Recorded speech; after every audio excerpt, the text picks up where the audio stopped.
The first presidential contest in the nation is about to begin. It's a vote that may play a big role in deciding who our next president will be. The caucuses start in just a little over 2 hours from now at 7 p.m. local time. There are 1,781 precincts around the state, and the caucuses can be held just about anywhere, even in someone's living room. It's nutty. Turnout is key, and it won't be easy. Tonight's forecast calls for temperatures in the teens, but the wind chill will make it feel like it's below zero in Des Moines. And that's where we find our Griff Jenkins braving the cold to give Happy Hour an update. Hey, Griff, how are you? I'm great, Tracy, but I'd be doing a lot better if you wouldn't have planted Jay Giles' band Centerfold in my head, because now I'm trying to do a serious political hit, and I'm like, my blood runs cold. My memory has just been sold. No, look. See, but you're having a good time now. That's all that matters. It is a great time. It is an exciting time here. This is a historical caucus. Never before has so much attention been placed on the political process. And as you can see, Tracy, I'm at the Hillary Clinton campaign headquarters. That microphone back there, she'll either make a astounding victory speech, or she'll say, hey, you know, we did pretty well, or she might even, considering how tight this race is, it is neck to neck with Obama and Edwards. She may actually come in third and have to make some explaining for that. And Griff, this is what interests me so much about these caucuses. There are less people in Iowa than there are in all of Manhattan. Right. It's like 95% white, and yet Obama's got a decent lead out there. And somehow or another, this little place where they chat in a diner can somehow control what happens to our next president.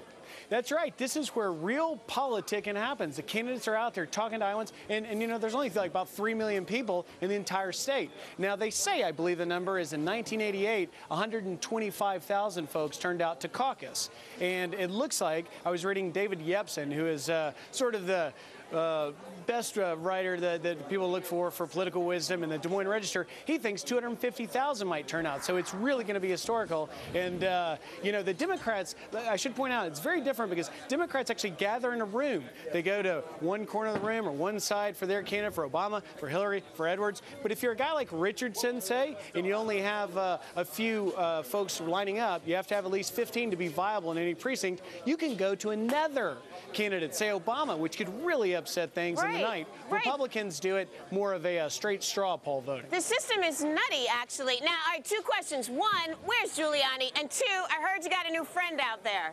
Well, first let me start with Giuliani. Unprecedented to write off the early states. Exactly. Writing off Iowa, writing off Nevada, writing off New Hampshire, writing off Michigan. It'll be very interesting to see with the amount of press that's here, and believe me, there's a lot. Even foreign press has like 250 countries represented, whether Giuliani can get back in the race if someone like Romney takes off and has big wins, or Huckabee, or McCain for that matter. And best but not last, I'm having the time of my life because I've got a new pal I've been running around with the last few days, and that's President Bill Clinton. You are my hero. I met him last night. We talked for 10 minutes about his boots. Did you call him Bubba? I did not. I called him Mr. President, and I did. I happened to look down and I said, those are awfully nice boots you got. He said, thanks. They're Justin boots, and they got a tear, and I'm looking for a new pair. Griff, you might have complimented. You're awesome. And Griff, you might have complimented the boots, but did he compliment your glasses? You know, Cody, he didn't, but I ran into him again today, and he remembered my name. I asked him, I said, how do you feel? He said, well, we feel good, but it all comes down to who's actually going to turn out in caucus. But I will say this. Certainly having him doing some politicking for you. He's the biggest superstar. Yeah, he sure Wait, who are we talking about again? Bill Clinton. I don't know who that is. Hello. Griff, thank you so much, awesome. man. Thanks. Have a great time out there. Thanks, guys. Elect us a good president. Yeah, right. All right, time to throw back another round of quick shots. Betsy Burns is back along with Donald Trump Jr. How you guys doing? Great. To write or not to write? That is the question, so if I may paraphrase the Shakespeare.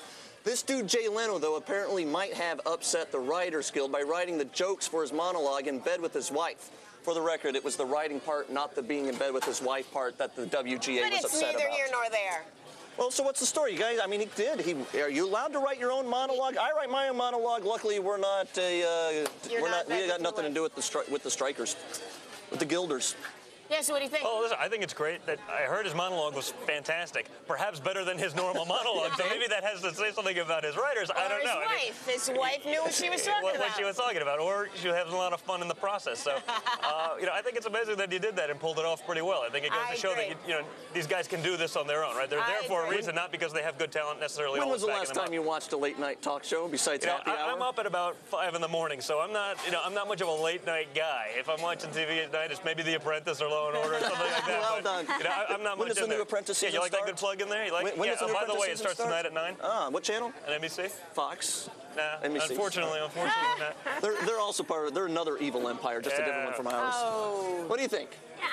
The whole thing is so arbitrary. Why did the union make a deal with Letterman and not with Leno? I mean, they shouldn't be making a big deal about this because the whole thing's so arbitrary to begin with. Well, I love the strikers that are out there striking in front of Leno's show, but going, no, we're striking against the evil empire, NBC, but not that little subsidiary of the, I don't know. Exactly. The whole thing is targeted These striking. strikes are not getting anyone anywhere, if you ask me. These guys are losing money by the minute, and they're not getting what they want. Guys, I love it.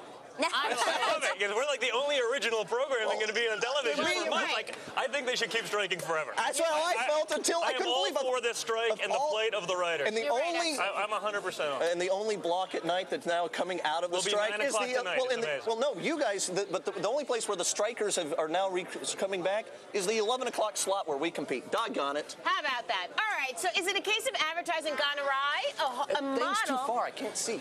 Oh dear Lord. A model is suing a diamond dealer for $5 million over this racy online ad. Put your glasses on for this. Court papers say the spot is set to bump and grind music and has decidedly pornographic feel and sound.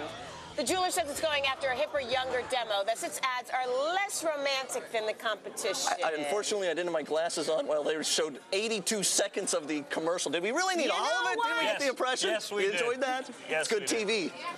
We're competing against Leno tonight. The director said to her, do a little bump and grind, fake a orgasm, and she did it. Wow. I didn't know we could use that word on air. What do you think? Exactly. She did it, I mean, grow up. You know what you're doing. You know what you're getting into. This is probably just a PR stunt for her just to get her name out there. She's well, I don't know what right? We're talking about her on national TV now. I mean, she's saying this isn't going to get her jobs, but you know what? Now we know her name, right? I don't know her name, but I know I don't remember her name either. Whatever. At least we know her face at least. We know her mom. Right? Yeah. If she really didn't want to see this, she should have had something written in the contract that says it will not be used to this, or I get some sort of approval right, or I get to see it. I mean, give me a break. She's going to parlay this into something that's really much better than it would. She's pulling a Paris Hilton. That's what she's doing. It's incredible. It's very smart. You say, oh, I feel so bad for her. Meanwhile, she's out there getting the most publicity in the world. And by the way, the company loves it too, because their ads out there much more than it would have been. We're talking about So Donald Jr., thanks so much for coming on the show. The Apprentice tonight at 9 on NBC. Thanks, Donald and Betsy. There's more happy hour after this. Thank you so much. No problem, guys.